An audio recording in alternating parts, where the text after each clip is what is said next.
صلی اللہ تعالی علی محمد۔ Yasir Akhtari, Cape Town, South Africa سے عرض گزار ہوں۔ ایک مرتبہ رنچھوڑ لینڈ کے علاقے میں یا اس کے قریب کوئی سلسلہ تھا، تو میں بھی نیا تھا ابھی ماحول میں بالکل ہی، تو فرماتے ہیں کہ چلے آپ کی خیر خواہی کرتے ہیں، چائے پلاتے ہیں۔ اب چائے پینے کے لیے چھوٹے ایک ہوٹل میں چلے گئے، تو یہ ان دنوں کی بات ہے جب امیر سنت نے پیڑ کا قفل مدینہ اور یہ کتابیں ابھی نہیں لکھی تھیں۔ 1982 کی بات بتا رہا ہوں یا 83 کی بات ہے۔ چائے کے لیے ہمیں خیر خواہی کے لیے لے گئے، میرے ساتھ 2 اسلام بھائی اور تھے، اب وہ یاد نہیں کہ کون کون تھے۔ چائے منگائی گئی اور امیر سنت الحمدللہ خود اس خیر خواہی کا بل پے کرتے تھے، اور کسی کی ضرورت نہیں ہوتی تھی کہ وہ پیمنٹ کرے۔ ہاں کبھی کبھار ایسا ہو بھی جاتا تھا، مگر اکثر یہی ہوتا تھا کہ آپ پیمنٹ کرتے تھے۔ میں چونکہ نیا تھا اور سنا تھا کہ میٹھے کے درمیان میں نمک پہلے اور آخر میں نمک میٹھے کے ساتھ اور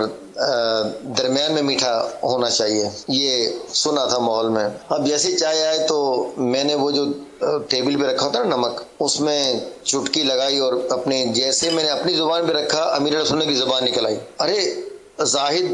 نام میرا زاہد، امیر سنت نے یاسر رکھا تھا، پھر اسی نام سے دنیا بھر کے اسلام بھائی مجھے یاسر کے نام سے اب یاد کرتے ہیں۔ ارے زاہد، یہ نمک آپ نے کھا لیا؟ میں نے عرض کی حضور وہ میں نے سوچا کہ یہ چائے میٹھی ہے تو اول نمک اور آخر میں نمک فرمایا، مگر یہ نمک تو انہوں نے کھانے والوں کے لیے رکھا ہے، چائے پینے والوں کو نہیں رکھا۔ تو میں نے ان سے عرض کیا کہ حضور اب کیا کروں؟ فرمایا کہ یہ تو معافی مانگنی پڑے گی ہوٹل کے مالک سے، وہ معاف کرے گا تو معاملہ حل ہوگا۔ خیر چائے پی اور اس کے بعد کاؤنٹر پہ گئے، اور کاؤنٹر پہ امیر سنت خود مخاطب ہوئے اس سے جو کاؤنٹر پہ موجود تھا، کہنے کے بچے نے جو نا وہ آپ کا نمک استعمال کر لیا ہے، جبکہ آپ لوگوں نے نمک رکھا ہے کھانے والوں کے لیے کہ پھیکا ہے تو تیکھا کر لیں وہ کھانا، تو اسے بچے کو معاف کر دیں۔ وہ تو اب ایک چٹکی نمک پہ کون وہ کہے، ارے حضور، ارے مولانا کوئی مسئلہ نہیں ہے، کوئی بات نہیں ہے، یوں کر کے انہوں نے بلکہ فرمایا، آپ نے تاکید اسے فرمایا کہ نہیں تم کہو کہ معاف کیا اسے، ورنہ اس کے لیے بیچارے کے لیے قیامت میں کوئی مسئلہ نہ ہو جائے، آپ کا حق تھا اور آپ اسے معاف کر دیں۔ اس سے معافی منگوائی الحمدللہ۔ حاجی یاسر، ان کا نام زاہد تھا پہلے، انہوں نے یاسر رکھوایا تھا۔ خیر یہ نمک کا معاملہ، ہوٹل میں نمک جو ہوتا ہے تو یہ ظاہر کھانا کھانے والوں کے لیے ہوتا ہے، اب چائے پینے والے نے چٹکی لے لی، اب یہ ناجائز تو میں نہیں کہتا اس کو، تاہم یہ کہ وہ سمجھ میں یہ آتا ہے کہ رکھا ہوتا ہے ان لوگوں نے کھانا کھانے والوں کے لیے، تو اس لیے احتیاط اسی میں کہ یہ نمک نہ چکھے، اس کو گناہ یا قیامت میں اس کا حساب، پھنس جانا وغیرہ۔ اصل وہ حکایت جو ہے نا، یہ اس معاملے میں بڑی دل پہ چوٹ کرنے والی ہے کہ ایک بنی اسرائیل میں نوجوان تھا، یا بنی اسرائیل کا ایک آدمی تھا کہ جس نے گناہوں سے توبہ کی، اور اس کے بعد یہ 70 سال تک اس نے کوئی گناہ نہیں کیا، اور تقوی اور نفس کشی، اس نفس کو مارنا اس قدر تھا کہ سائے کے نیچے وہ سوتے نہیں تھے، وہ بنی اسرائیل کے بزرگ سائے میں نہیں سوتے تھے، دھوپ سایہ نہیں لیتے تھے، اور اسی طرح کھانے پینے میں، اور بڑا ان کا تقوی، گناہ کوئی نہیں۔ اب یہ وفات پا گئے، تو کسی نے دیکھا کہ خواب میں، کہ پوچھا کیا ہوا، تو کہنے لگے کہ توبہ سے میرے گناہ تو سب معاف ہو گئے،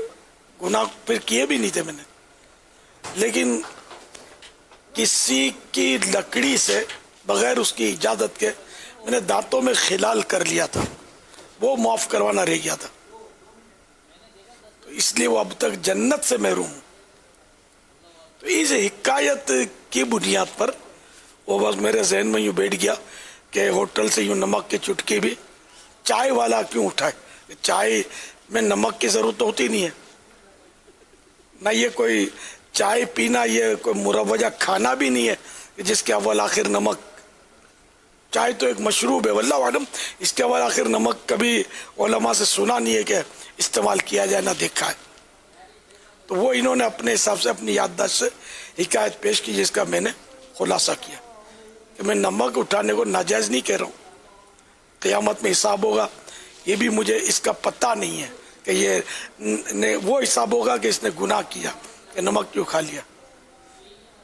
ہوٹل والوں نے رکھا ہے تو لوگ تو لے لیتے ہوں گے، اور یہ دیکھتے بھی ہوں گے تو بولتے نہیں ہوں گے۔ پھر کاؤنٹر والے سے معاف کروانا یہ بھی کوئی کافی نہیں ہے، معافی کروانا ہے تو یہ معلوم کرنا ہوگا ہوٹل کا اصل مالک کون ہے۔ کاؤنٹر میں بیٹھنے والا بعض اوقات قابل اعتماد ملازم ہوتا ہے، اصل سیٹ ہونا اس کا ضروری نہیں ہے، اور ہوٹل کا مالک ذرا اصل کوئی اور ہی ہوتا ہے، سیٹ ہوتا ہے۔ یہ بعض اوقات زیادہ تر پیسوں کے لیے ہو سکتا ہے یہ خود ہی بیٹھتے ہوں گے کھڑے پہ کہ پیسے محفوظ رہیں۔ اللہ تعالیٰ بہتر کرے۔ بہرحال اللہ کریم ہم سب کو احتیاط نصیب فرمائے اور تقوی نصیب فرمائے۔